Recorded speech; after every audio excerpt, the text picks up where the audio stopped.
हमें चलना है और संभलना है। मंजिल के लिए प्रतिपल बिना रुकावट आगे बढ़ना है। अडिग हौसलों का साथ लेकर, मन में दृढ़ विश्वास लेकर हमें चलना है और संभलना है। कोविड-19 जन जागृति पर आधारित आकाशवाणी रामपुर की इस विशेष प्रस्तुति में आपका स्वागत है। हमें उन राहों पर चलना है, हमें उन राहों पर चलना है, जहाँ गिरना और संभलना है। हमें उन राहों पर चलना है, जहाँ गिरना और संभलना है।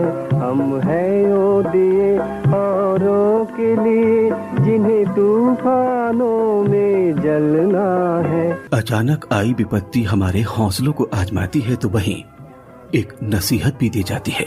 कोरोना संक्रमण की त्रासदी का समय भी हमारे सामने चुनौती बनकर आया। हम कोरोना संक्रमण की पहली लहर से प्रभावित हुए, योजना बनाई और संभल कर चल भी न सके कि अचानक दूसरी लहर ने त्रासदी का रूप लिया। हमारे अपने हमसे दूर जाने लगे, सांसों की डोर थमने लगी, जिंदगी की रफ्तार धीमी होने लगी, सामाजिक दायरा सिमटने से लगा। उम्मीद की नदी में हौसलों की पतवार लेकर भविष्य की नाव के सहारे अब हमने संभल कर चलना आरंभ कर दिया है। यही है जीवन की एक आस, एक नए दिन में नए विषय के साथ। हमें उन राहों पर चलना है, जहाँ गिरना और संभलना है। हम हैं वो दिए औरों के लिए, जिन्हें तूफानों में जलना है।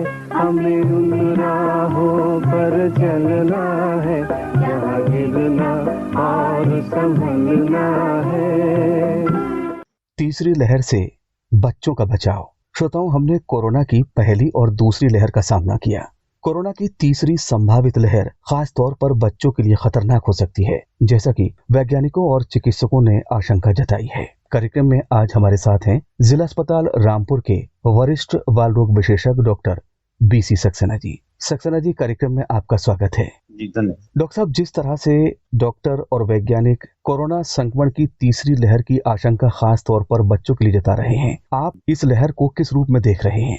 जैसा कि साइंटिस्ट के स्टेटमेंट्स आ रहे हैं और गवर्नमेंट के स्टेटमेंट्स आ रहे हैं, उसके अकॉर्डिंग उनको ये पूरी संभावना है कि डिफरेंट कंट्रीज में तीसरी लहर आ चुकी है, कई कंट्रीज में आ चुकी है। हमारे भारत में भी तीसरी लहर आने की पूरी संभावना, और उसमें जो दूसरे कंट्रीज में आई है उसमें इस वाले वेरिएंट ने इसको बच्चों को ज्यादा इफेक्ट किया है। तो इसलिए गवर्नमेंट ये आशा कर रही है कि शायद तीसरी लहर आएगी, उसमें छोटे उम्र के बच्चे ज्यादा इन्फेक्टेड हो सकते हैं, ज्यादा सफर कर सकते हैं। बच्चों के लिए स्पेशली जो है प्रिकॉशंस रखे जा रहे हैं और उसी के हिसाब से गवर्नमेंट अपनी अपनी तैयारियां करवा रही है। डॉक्टर साहब, आप जिला चिकित्सालय में वरिष्ठ बाल रोग विशेषज्ञ पद पर कार्यरत हैं और इस दुरूह हालातों में आप लगातार सेवाएं दे रहे हैं। तो कोविड-19 की जो तीसरी लहर है, जो बच्चों के लिए संभावनाएं जताई जा रही हैं, इसमें किस उम्र तक के बच्चों के साथ बहुत ज्यादा आशंका है कोरोना संक्रमण के प्रभाव के या खतरे को लेकर? जो छोटी उम्र के बच्चे हैं, बहुत ही छोटी उम्र के बच्चे हैं,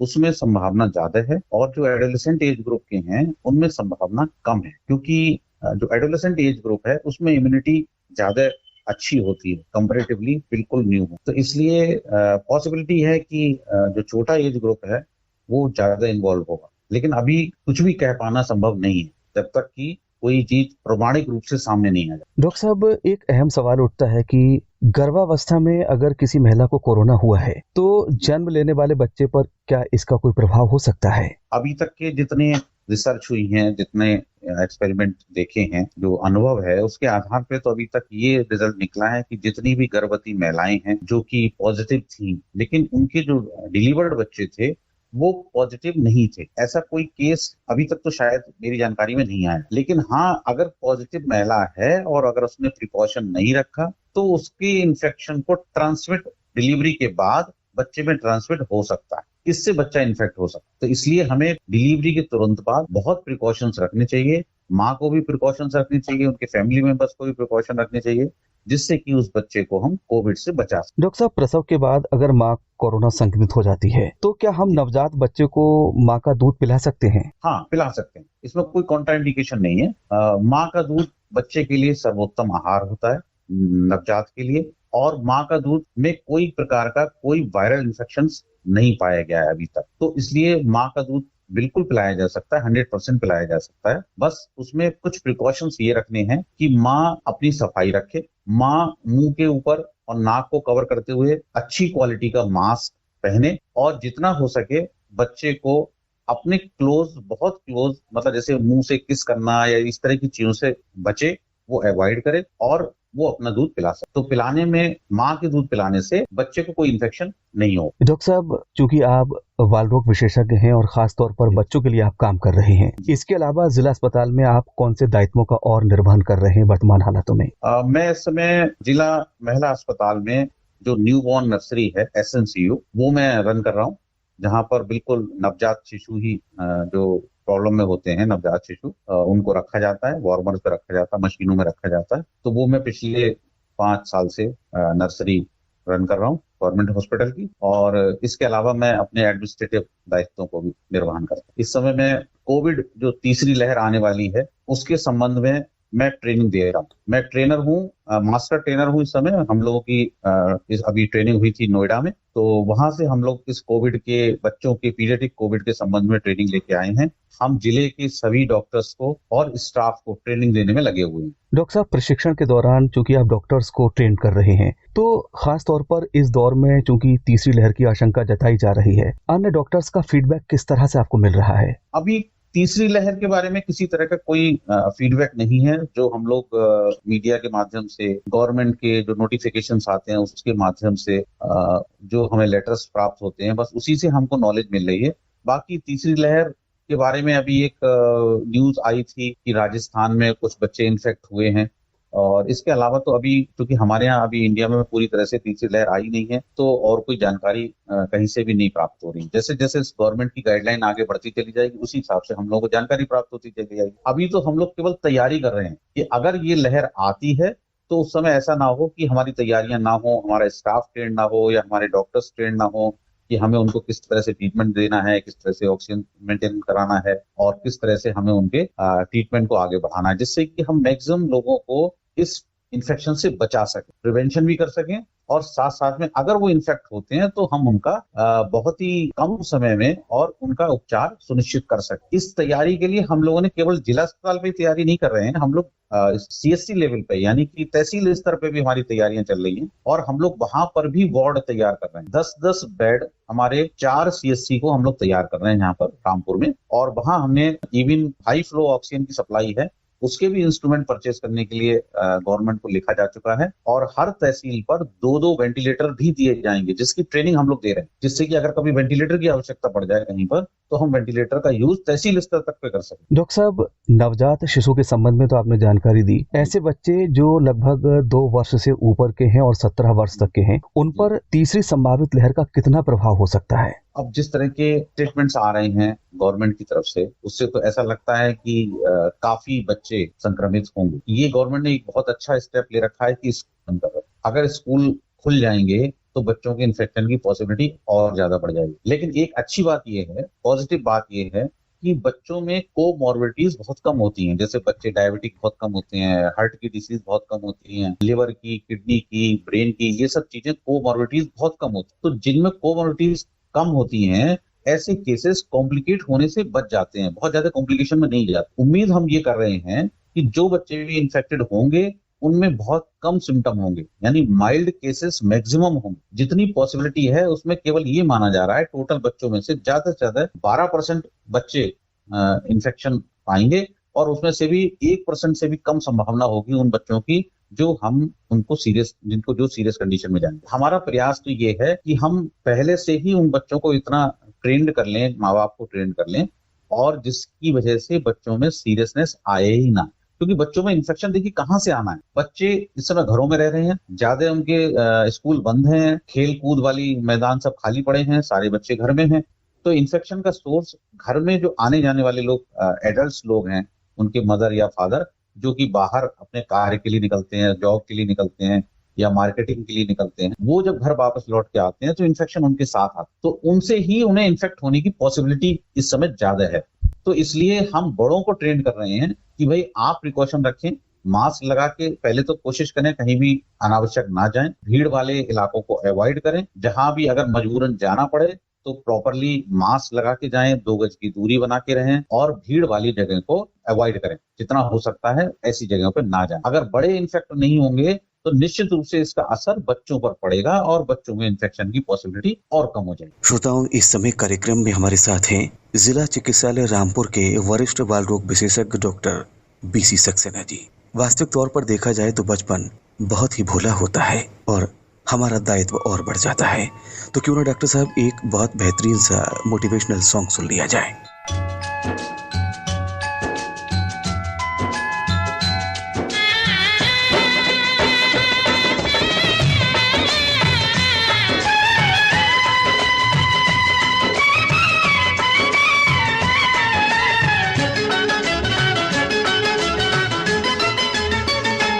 बचपन हर गम से बेगाना होता है, बचपन हर गम से बेगाना होता है। जन्म का शुभ दिन हर दिन से सुहाना होता है कि बचपन हर गम से बेगाना होता है। बचपन हर गम से बेगाना होता है।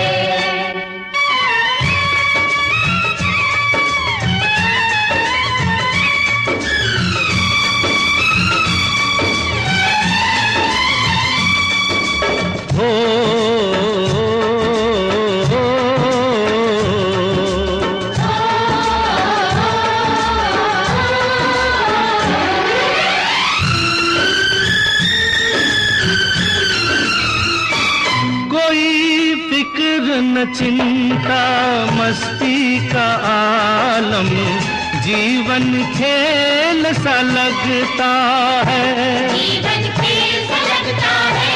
सुख मिलते हैं सारे राहों में फिर के, घर तो जेल सा लगता है, घर तो जेल सा लगता है।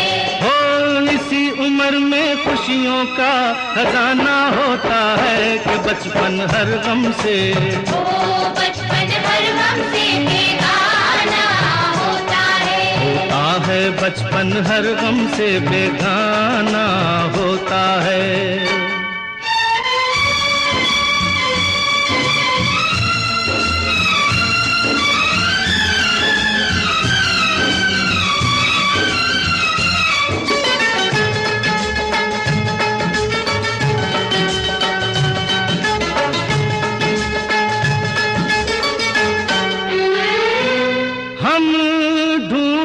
हैं जीवन भर वो खुशियाँ बचपन में जो पाते हैं, बचपन में जो पाते हैं। वो हंसते हुए दिन गाती वो रातें लौट के फिर नहीं आते हैं, लौट के फिर नहीं आते हैं। वो यादों के साए में वक्त बिताना होता है कि बचपन हर गम से, बचपन हर गम से बेगाना होता है बचपन हर गम से बेगाना होता है बचपन हर गम से बेगाना होता है। कार्यक्रम में एक बार फिर आपका स्वागत है। इस वक्त हमारे साथ हैं जिला चिकित्सालय रामपुर के वरिष्ठ बाल रोग विशेषज्ञ डॉक्टर बीसी सक्सेना जी। बड़ी महत्वपूर्ण जानकारी आप दे रहे हैं कि हम बड़े हैं और कोविड की जो गाइडलाइन है उसको हमें पालन करना है। सेकंड लहर में देखा कि अधिकतर लोग कोरोना पॉजिटिव हुए और उसका असर, चूंकि उन्होंने प्रिकॉशंस लिए, कोविड गाइडलाइन का पालन करा, तो कहीं पर भी शायद ऐसा देखने को नहीं मिला कि किसी की फैमिली के बच्चे को भी कोविड का संक्रमण हुआ हो। अब चूंकि तीसरी लहर की संभावना जताई जा रही है तो खास तौर पर हम बच्चों के खान पान की बात करते हैं। इस दौरान उनका खान पान किस तरह से हमको मेंटेन रखना है? देखिए, खान पान में हमको जो हमारी रूटीन इंडियन डाइट है वो सफिशिएंट होती है। जो बहुत छोटे बच्चे हैं जो ब्रेस्ट फीड पे हैं उनका तो कोई खान पान का मतलब ही नहीं है, वो अपने माँ का दूध पिएंगे। इसके अलावा जो बच्चे 6 महीने से ऊपर के हैं उनको फिर सप्लीमेंट्री फीड की आवश्यकता होती है। और जो बड़े बच्चे हैं वो अगर खाने में अपने रूटीनली ऐसी चीजों को शामिल करें जिससे कि उनकी इम्यूनिटी इंप्रूव करे, यानी खासतौर से प्रोटीन इसमें बहुत हेल्प करेगी, बहुत रोल प्ले करेगी। दालें वगैरह जो हमारी इस्तेमाल करते हैं हम लोग, वो उनका इस्तेमाल ज्यादा करें। हरी सब्जियों का इस्तेमाल ज्यादा करें, उसमें मल्टीविटामिन वगैरह सब मिलते हैं। और इसके अलावा कार्बोहाइड्रेट और फैट की मात्रा जो जितनी रूटीनली हम लोग लेते हैं वो उतना लें। तो इसके लिए हमें कोई और एडिशनल भोजन की आवश्यकता नहीं है। जो आजकल मार्केट में इम्यूनिटी बूस्टर के नाम पर बहुत सारे प्रोडक्ट मार्केट में हैं, मुझे ऐसा नहीं लगता कि उनसे कोई बहुत ज्यादा फर्क पड़ता। तो ठीक है, हम लोग अपने सेटिस्फेक्शन के लिए वो ले सकते हैं, लेकिन हम रूटीन खाना जो खा रहे हैं, जो हमारे इंडियन फूड में है, अगर हम वही लेते रहेंगे तो बच्चों के लिए सफिशिएंट होगा। डॉक्टर साहब, इसके अलावा और कौन सी सावधानियां रखें ताकि तीसरी लहर का हमको सामना न करना पड़े? खास तौर पर हम बच्चों के संदर्भ में बड़ों के लिए भी बात करना चाह रहे हैं इस पर। देखिए, सावधानियां वही हैं जो सरकार पिछले साल से कह रही है। हमको उसको इम्प्लीमेंटेशन ठीक से कराना चाहिए। दूसरी लहर जब से समाप्त हुई है तब से कई लोगों ने अपने बचाव के जो तरीके थे उसमें थोड़ी ढील डाल दी है। ऐसा हम महसूस कर रहे हैं। वही तरीके हैं, अगर हम अच्छी क्वालिटी का मास्क इस्तेमाल करें, जो 3 लेयर्ड मास्क हो। 95 मास्क बहुत अच्छा मास्क है फिलहाल, और इसके अलावा सर्जिकल मास्क है जो 3 लेयर्ड सर्जिकल मास्क है, वो उसका हम इस्तेमाल हमेशा करें। जब भी घर से बाहर निकलें हम मास्क का इस्तेमाल करें। दूसरी चीज, हम डिस्टेंस मेंटेन करें। मार्केट्स वगैरह में भीड़ वाली जगह पे बिल्कुल ना जाएं, और साथ में हम अपनी सफाई पे ध्यान रखें, क्योंकि इन्फेक्शन ज्यादातर हमारे हाथ से ट्रांसमिट होता है। तो हम अपने हाथ को लगातार बार बार थोड़े थोड़े अंतराल पर अपने साबुन से अच्छी तरह से वॉश करते रहें। अगर हम कहीं ऐसी जगह पे जाते हैं कि जहां पर भीड़ भाड़ जैसी जगह है, तो उसको बहुत प्रिकॉशन के साथ हमको अब वहां से बचते हुए, वहां से अवॉइड करते हुए जितना भी हो सके हम भीड़ की जगह पे अवॉइड। डॉक्टर साहब, ऐसे पेरेंट्स से आप क्या कहना चाहेंगे जिनको हम देख रहे हैं कि अब मार्केट में अगर वो जाते हैं तो अपने साथ अपने छोटे बच्चों को भी लेकर जाते हैं, उनसे आप क्या कहना चाहेंगे आकाशवाणी रामपुर के माध्यम से? देखिए, मैं आपके माध्यम से सभी गार्जियंस को ये सूचना देना चाहता हूँ, उनको सलाह देना चाहता हूँ कि पहली चीज तो बच्चों को अवॉइड करें, बच्चों को लेके ना जाएं। सबसे बड़ा कारण यही है कि बच्चों को लेके जाएंगे तो इन्फेक्शन के चांसेस ज्यादा होंगे। दूसरी चीज, अगर वो जाते हैं, किसी को ले जाना मजबूरी है, तो बच्चों को भी मास्क का प्रयोग करें, मास्क का प्रयोग। तीसरी चीज, मास्क का इस्तेमाल सही प्रकार होना चाहिए। हम मास्क तो लगा रहे हैं, लेकिन वो मास्क या तो जो है वो मास्क हमारे गर्दन में लटका हुआ है बहुत से लोगों का, या मुंह खुला हुआ है, या नाक खुली हुई है, और अगर लगा भी है तो वो प्रॉपरली सील्ड नहीं, चारों तरफ से ब्लॉक नहीं। तो हमें मास्क सही प्रकार से इस्तेमाल करना चाहिए। अगर हमारा मास्क सही प्रकार से इस्तेमाल नहीं होगा तो हमारे इन्फेक्शन के चांसेस निश्चित रूप से ज्यादा हो जाएंगे। अभी एक स्टडी हुई थी, उसमें स्टडी में ये कहा गया था कि अगर हम बिना मास्क के कहीं जाते हैं और किसी बिना मास्क वाले व्यक्ति के साथ, इन्फेक्टेड व्यक्ति के साथ बात करते हैं, तो हमारी इन्फेक्शन की पॉसिबिलिटी 90% से 100% है। अगर हमने 2 गज से दूरी कम कर ली तो हमारी इन्फेक्शन की पॉसिबिलिटी बहुत है। लेकिन अगर उनमें से एक व्यक्ति कोई मास्क लगाए है, जो व्यक्ति पॉजिटिव है, तो उसकी पॉसिबिलिटी इन्फेक्शन की सामने वाले को देने की पॉसिबिलिटी और कम हो जाती है, लगभग 50 से 60% हो जाती है। और अगर दोनों लोग मास्क लगाए हुए हैं तो मुश्किल से 5% भी पॉसिबिलिटी नहीं रह जाती, अगर वो ठीक प्रकार से मास्क लगाए हुए हैं। तो इसलिए मेरा संदेश ये है कि हमें ढिलाई नहीं बरतनी है और हमें पूरी तरह से अपने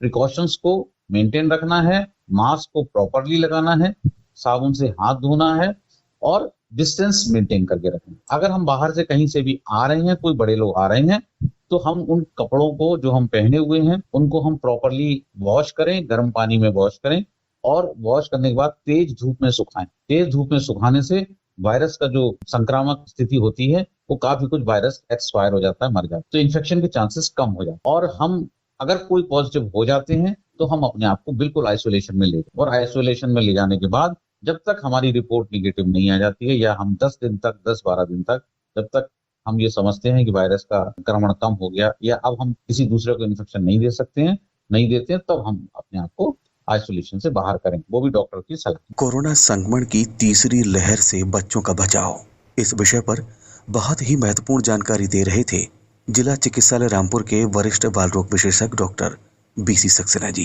डॉक्टर साहब, कार्यक्रम से जुड़ने के लिए और सामयिक जानकारी के लिए आपको बहुत बहुत शुक्रिया। जी जी, बहुत बहुत धन्यवाद। Thank you. हमें उन राहों पर चलना है, यहाँ गिरना और संभलना है।